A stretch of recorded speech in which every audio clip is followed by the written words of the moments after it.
Can you buy OTC, over the counter, in Texas? Just when you thought Texas couldn't get any better. Yahoo! Guess what? You can, and I'm going to show you how.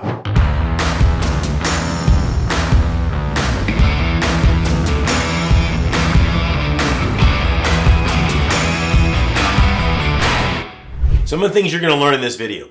When do the excess inventory, leftover inventory, struck inventory, when does that become available?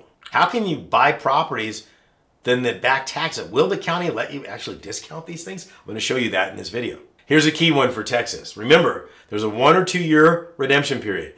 I'm going to show you in this video how to eliminate that completely. How to find the list that nobody exists. Stick around to the very end and I'll show you how to do that. Okay, so Texas. We've learned in other videos, and if you haven't watched the Texas video, please watch this when this is over. It'll kind of get you caught up to speed on. Texas has a sale. Every county does every single month. There are 254 counties in Texas that have a sale. Once a property goes up for sale, it's done. It doesn't go back up. Now, instead of going into inventory, leftover, or what we refer to as over the counter, in Texas, they're called struck properties. So in Texas, if somebody fails to pay their property taxes, what that really means is they failed to pay the taxing jurisdiction on that property. So it could be the school district. It could be the municipal utility district, otherwise known as MUD.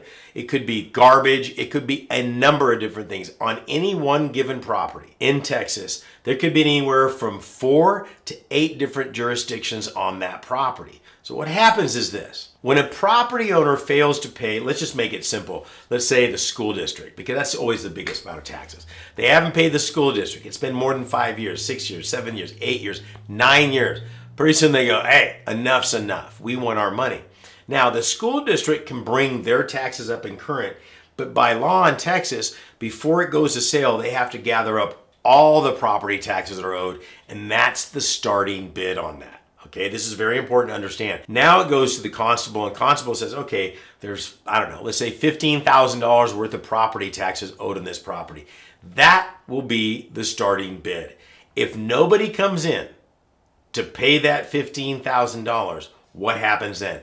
Very good question, okay? And listen, if any of this is confusing, type your questions in down below. I personally will answer those, okay? So if nobody pays, okay, you've heard the OTC, leftover, specialist. No. It's called struck. Struck, like you struck out. They strike it back to whoever brought it to sale in the first place. So in this example, we use the school district. So the school district says, we want our money back, and we got to get the garbage and everybody else involved there too. And hey, nobody came in there. I guess nobody wants this property. So what it will do is we'll be struck into the, not the county's inventory, but the school district's inventory. So literally, I'm not going to the county. I'm not going to the constable. I would actually have to go to the taxing jurisdiction. Here's that little secret I told you about. So I could go to the MUD district and say, hey, do you have any struck properties that are left over? And I've done this before. Literally, as a municipal utility district, there might be 10 people in there. I walk in and say, hey, I'm looking if you have any struck inventory. And what they know that means is a property that's gone for sale, nobody bought it, and it's struck back to inventory. And they say, yeah. And they hand me a list. I mean, let's say, for instance, I knew what they were and I hadn't done my research, which we'll talk about here in just a little bit.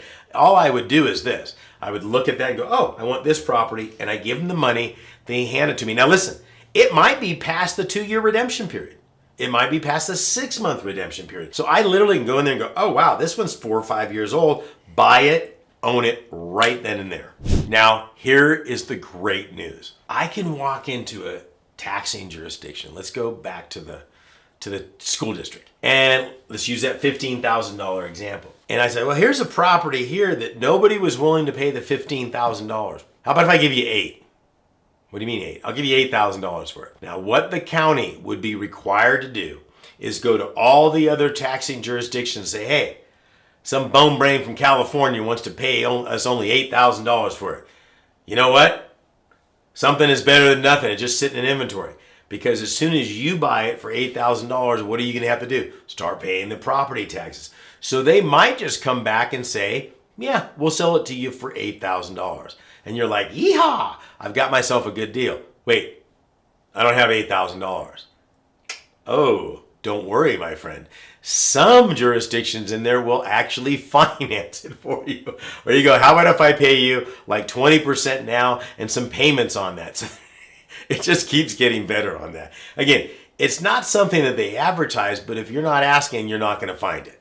Okay, now there's different ways to buy these properties, okay? So sometimes it could be a sealed bid. They could sit there and say, look, tell us how much you want to pay for it, and in 30 days we'll let you know. There's that. You know, more important than all that getting the property is, you know, you're going to get a sheriff's deed. And remember, there is a redemption period, but that's kind of a false herring, if you will. It's really not a 6-month redemption period. It's a 6-month period that you better foreclose on the property. Here's what you do not want to do. Foreclose on the property yourself. Unless you're some kind of Mensa student out there and you're going to law school, maybe you want to use that as your first case study on that before you do your LSATs so you can become the star student at Harvard or whatever and walk it through. Hire a law firm that does this, okay? They know how to set this up. They know how to notification. So when you say there's a 6-month redemption period on it, you know, really what it means is get the tax deed, sheriff's deed in the state of Texas, and start the foreclosure. Now you're going to start clearing up title on the property. Everybody that's got a notification, they can all come in there. But remember, they can't just satisfy the delinquent taxes on the property. They have to satisfy what you've paid for the property plus interest if it was bid up or down or whatever the case is. That's what's going to be happening at a sale, after, so to speak, over the counter, leftover, struck, what have you. I mean, I want you to think about the enormity here. I don't know if any of you have gone camping. I love camping. Okay, I was sitting at a campsite. We're in the Lake Powell area. You look up at the stars, and there's just a million of them. And if you're not looking up there going, oh my gosh, look at the potential out there. Look at all of this out there. Then, you know, you've got blindfolds on. I mean, I want you to look at Texas the same way. You've got 250 plus counties in Texas. Okay, all right. No, wait. How many school districts are in each one of those counties? Okay, it's insane. Forget the municipal utility district. Forget the garbage. Just go with the school districts. And in one jurisdiction alone, one county, there could be anywhere from, 15 to 16 different taxing jurisdictions. I mean, it just kind of morphs on top of itself when you look at this. But a very important thing to understand when you are doing business in Texas is this. Texas is like its own country.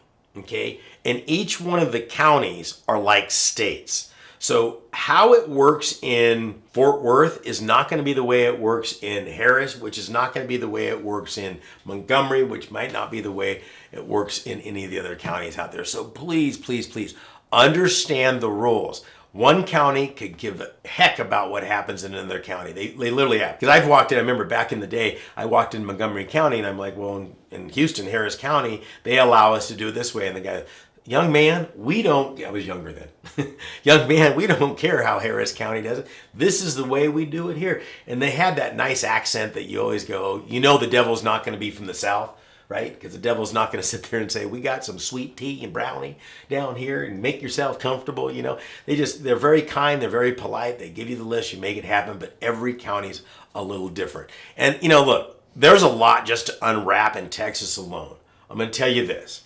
I absolutely love this. If you need to make money right quick and make it now, this is a great place to be. And I've got a brand new training extensively that goes through this methodically so that you don't make any mistakes and you can go the fastest way to put money in your family's pocket. Just go to Higgins Method, Higgins method.com, and I will give you my new training absolutely free. Just go there, sign up, and we'll see you at the next video. God bless and good luck.